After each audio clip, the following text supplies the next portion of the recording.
Hello guys, मेरा नाम है लोकेश कुमार और मैं बहुत एक्साइटेड हूँ क्योंकि मेरा न्यूजीलैंड का वीज़ा आ चुका है। ये चीज़ें हुई हैं सिर्फ दो लोगों की वजह से, Visha sir and Srishti ma'am. They help me a lot from all the first step to the last step. और इन चीज़ों के बारे में मैं आपको थोड़ा और डिटेल में बताना चाहता हूँ, क्योंकि जब भी हम लोग वीज़ा लगाते हैं हमारे दिमाग में दो चीज़ें बहुत इंपॉर्टेंट जो याद रखनी होती है। वो ये है कि हम लोग किस पे ट्रस्ट कर रहे हैं और किसको ज़्यादा एक्सपीरियंस है। इन दोनों ने मेरी बहुत हेल्प की है क्योंकि इनको एक्सपीरियंस भी है इन चीज़ों में और मेरा इनके बहुत ट्रस्ट भी है।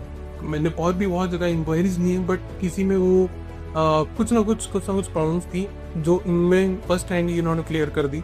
बहुत सारे डाउट्स थे, बहुत सारे क्वेश्चंस थे, इन्होंने मेरे को बहुत इंस्टेंटली हेल्प की है। जब भी फोन किया इन्होंने परफेक्टली उसी टाइम पे उठाया, उसी टाइम पे उन्होंने क्वेरीज मेरी हैंडल किए।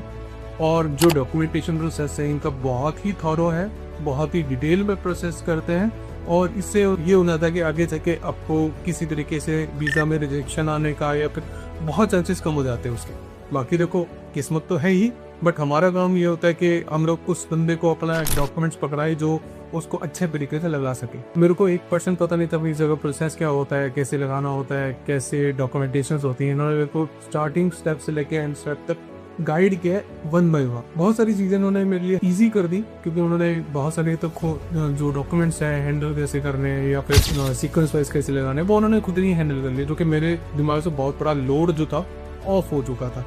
So please, if you really want to like go abroad in Australia, New Zealand or whatever country you prefer, please visit